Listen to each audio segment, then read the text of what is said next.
qual que foi a situação mais bizarra de algum jogo que você tenha apitado? Não envolvendo sua pessoa, erro, não é isso, de arbitragem, mas num contexto todo, sei lá, um gato, um cachorro, qualquer coisa assim.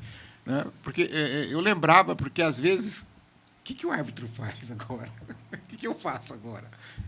Teria alguma já? E tudo isso está previsto em regra de jogo, hein? Por isso que o árbitro Está previsto? Está previsto. Claro, se tiver agente externo, que no caso, por exemplo, um cachorro que entra no campo é um agente externo, né? Então, tem diferença, por exemplo, quando um agente externo entra no campo e interfere no jogo, ou um jogador que está no banco de reservas assim o faz, né? Então, o árbitro tem que estar ligado nisso tudo, né? A regra traz um tipo de característica para cada tipo de situação. E o árbitro tem que resolver isso em prazo de fração de segundos. Porque também, se ele demora a resolver, começa a complicar. já parece que ele perdeu a autoridade daquilo que ele está marcando. Né? Então, assim, realmente, a situação mais icônica não foram em jogos que eu fiz pela federação, não. Foram em jogos, talvez, de amador, né? Em que, assim, chega a ser até um pouco desagradável, mas uma falta aconteceu próximo à linha lateral, que tem ali famílias. E aí o menino ficou no chão, e aí pai que vem do lado, xingar próximo, né? Ofendeu o cara que fez a falta, querendo lá cuidar do filho, como se o filho tivesse perdido a perna. Então, assim, são situações como essa. Já teve caso de entrar bichinho, né, no campo, seja gato, cachorro. Antigamente eles maltratavam, hoje não pode. Não, hoje não. Eu lembro dessa época que chutava. Aqui em Batatais era muito comum siriema, quero-quero. Quero, acho que todo campo tem um quero-quero, né? Já. E teve uma vez que aí, por um descuido meu ainda, quando eu estava começando ainda lá no Amador, eu lembro que eu contei os jogadores, né? A gente geralmente faz esse protocolo, conta se está lá os 11 em campo. E olhei para o meu árbitro assistente número 1, né? A gente sempre solta a bola olhando para ele. Coisa que eu aprendi também depois dentro do curso, né? Porque antes a gente ficava de qualquer lado do círculo para soltar a bola. Olhando lá a bola e vamos ver. E não olhei para o meu árbitro assistente 2. Ele estava lá tomando uma água, debaixo da sombra ainda, estava no intervalo, a gente estava voltando. E eu autorizei o jogo sem o árbitro assistente 2. Aí eu tive que parar e falar, gente, não, mas é erro meu, porque a equipe tem que estar postada, né? Eu não podia ter autorizado nunca o início do jogo antes disso. Mas foi uma situação icônica que virou um momento de descontração e risada, né? Aí depois a gente voltamos ao tiro inicial, o reinício de jogo, e o árbitro já estava posicionado. Já estava no lugar. Ele achou que ia ficar sem chumbo. Agora eu vou envolvê-lo. O senhor já caiu? Porque a torcida vai ao delírio. Vai. Não, quando o árbitro cai. O árbitro cai, leva bolada. São situações que podem acontecer. Eu lembrava aqui, também, vocês talvez tenham visto pela televisão, né? De uma cena envolvendo um grande árbitro, José Assis Aragão, se não me engano. Das Acho antigas. que foi ele, José Assis Aragão. Era um jogo, acho que Palmeiras e Santos, foi ele que fez um gol. O cara chutou a bola, bateu nele e entrou, né? Ele pulou, ele tentou sair da bola. Aí que ele fez mas na hora que ele foi fazer o movimento, a bola bateu e entrou. E é claro, é gol, porque a bola entrou. Antigamente era. Agora não mais. A regra mudou. A regra mudou. E a situação que a gente via, eu já vi muito, principalmente a gente via nas divisões Série B, nem B, às vezes C, para ir para baixo no Brasileirão, ou aqui nos campeonatos aí da B2, B3, sei lá. Aquela pessoa que está ali atrás do gol, que vê que a bola vai entrar, ela entra no campo e chuta a bola para fora, quer dizer, a bola não entrou, não é gol. Tem uma cena clássica de um massagista, né, que faz isso. É um né? massagista. Por isso que eu disse, a regra mudou e para não beneficiar o infrator, né? Mas nesse caso, se ela não entrou, vai marcar gol? Não vai marcar gol, vai marcar pênalti. Tiro livre direto para a equipe. Diferente do cachorrinho, coitado. Porque aí se o cachorrinho é agente externo, o massagista... é interno. Tá vendo? Parte. A regra hoje ela tem muitas nuances. Por isso que eu falo, não tem como um árbitro despreparado falar assim, como que esse cara ruim tá pitando? O cara sabe, porque para estar lá dentro, ele passou numa prova que caiu tudo isso. Nós fizemos a nossa última prova essa prova habilitadora para o ano de 2025. Eu fiz lá em Araraquara, né? Que aí a prova teórica é regionalizada, fica mais perto, e a gente foi lá em Araraquara. E tinham perguntas de todos esses níveis aí na prova. Então, para o cara chegar a apitar, ele tem que saber. Então, é isso. Um tipo de decisão, se é um agente externo, por exemplo, um cachorro, que impede que a bola entre. Não é gol, vai voltar com bola ao chão para o goleiro dentro da área. Não tem o que fazer. Não tem o que fazer. O cachorro... Agora, se é já um membro de comissão de técnica, no caso um massagista, um preparador físico, um técnico ou qualquer um que esteja na comissão, ou um jogador, para não beneficiar o infrator, porque ele fez aquilo de propósito, é dado tiro livre direto. E ainda dá a punição disciplinar para esse membro. Ele tem que sair do campo. É expulso. Então, assim, a regra sempre foi feita e adaptada aos poucos para não beneficiar quem está infringindo alguma coisa. Como, por exemplo, esse caso do árbitro, né? Hoje o árbitro, a não ser que a bola não mude a posse de bola ou gere um ataque promissor, se a bola bate nele, para o jogo e bola ao chão para quem era o dono da última posse. Nesse caso, que a bola bateu e gerou um gol, lá nas antigas, né? Certamente seria a bola ao chão para o goleiro, porque eu estava dentro da área. Então, essa eu não sabia. Tem muitas nuances, modificações. Agora, o começo da pergunta, né? Como é que o árbitro faz para não levar uma bolada? Isso é uma questão de posicionamento. A gente sempre tem que entender o lance, olhar o lance pelas diagonais dele, né? Correndo no nosso atalho, que é assim que chama, que é o espaço onde não estão ocupados pelos assistentes, né? O bico da área, o bico direito da área direita, quem está na minha frente, e o bico esquerdo da área esquerda para quem está do lado de cá. Está sempre correndo numa diagonal. E também não de frente para a bola, sempre virado para você ver todos os ângulos possíveis, ter um bom posicionamento. Fazer antecipações. Agora, o jogo às vezes é imprevisível. Às vezes o cara tá com a bola de um lado, do nada ele corta para o outro lado e às vezes pode acontecer de bater, né? Mas se tiver mudança de posse de bola ou gerar ataque promissor para alguma equipe, tem que paralisar o jogo. Já aconteceu do senhor nessa corrida tropeçar, cair? Já, e é uma vergonha porque é o que a torcida mais gosta, né? De aplaudir o árbitro que caiu. Se eu estivesse lá, seria... E o que acontece? Porque às vezes você tá dando uma passada de muita velocidade, tem que fazer um break direto, às vezes você acaba escorregando, caindo. Principalmente numa marcação, às vezes o braço tem o equilíbrio, né? Você vai ter que fazer um apontamento para um lado ou para outro. Então, isso tudo é... E cabe também ao árbitro, porque além do árbitro como autoridade da partida no campo, tem outras autoridades ali, mesários, tem um delegado, tem tudo ali. A quem compete, por exemplo... Porque você vai entender por que eu estou fazendo essa primeira pergunta, porque vem uma segunda depois. A quem compete, por exemplo, a área externa. Por exemplo, parece que não pode começar um jogo sem ambulância. A questão de segurança. Isso não é do árbitro, é do delegado. Na verdade, jogos que são promovidos pela Federação Paulista, ele tem um campo institucional muito bem organizado. Então, o que é escalado, onde que nós atuamos? Nós atuamos no jogo, no campo de jogo. Para que, de fato, o jogo aconteça bem, exige um instrumental por detrás. Que aí, sim, o delegado da partida, né, ou o diretor, que é assim chamado, ele vai promover, ele junto com a sua equipe de apoio, ele tem que promover segurança na arquibancada, segurança interna no campo, fiscalização do campo, se está em condições de jogo, se as linhas estão bem traçadas, depois o árbitro também faz essa vistoria, redes estão bem colocadas, se os vestiários estão organizados, se os times tiveram algum problema de logística para chegar atrasado ou não no campo, se as ambulâncias estão lá, se a segurança privada da arbitragem e não só da arbitragem, né, de quem está dentro do campo, também está ali tudo organizado.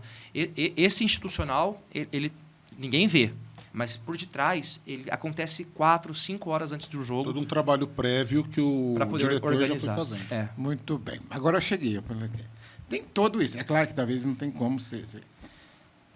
Aí eu sei que deve estar na regra, cara, porque isso acontece, a gente está cansado de ver. O maldito sinalizador.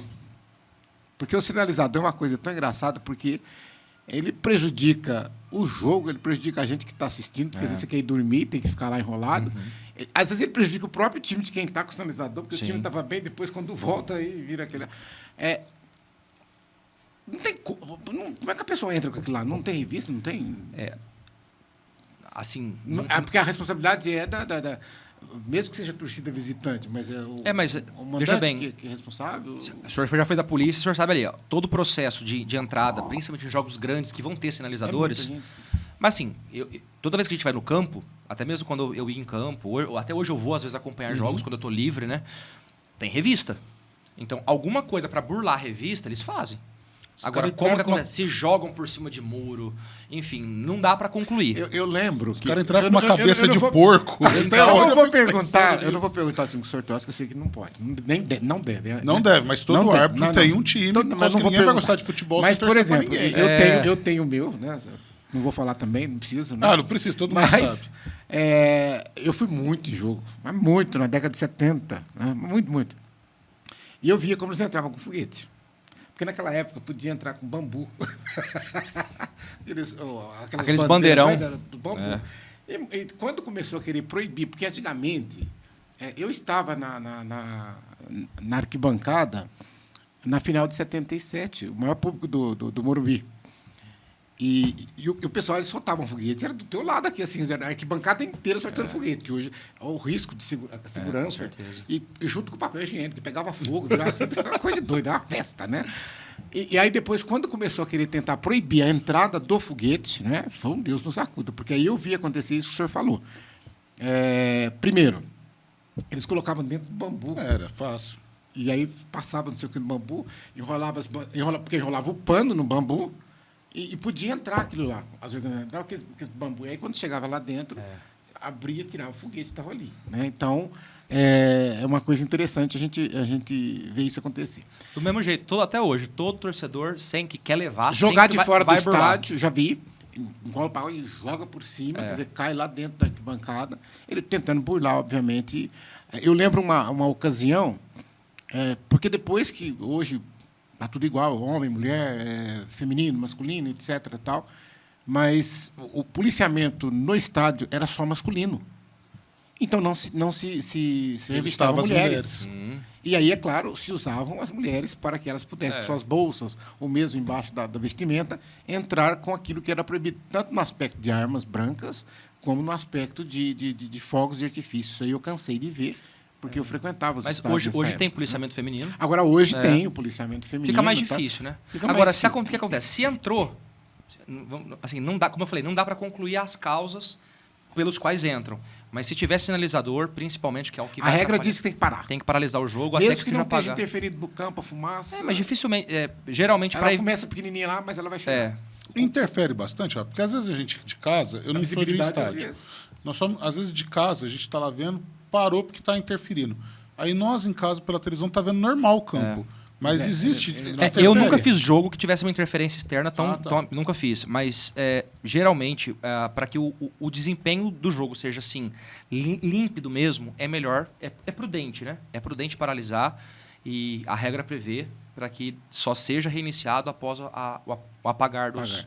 Eu estou matando minhas curiosidades aqui hoje. O professor cobra, viu? Está fazendo o curso dele. Gente, eu sou apaixonado por isso. A partir do momento, eu não tenho idade mais, eu fico tranquilo para você, árbitro de futebol.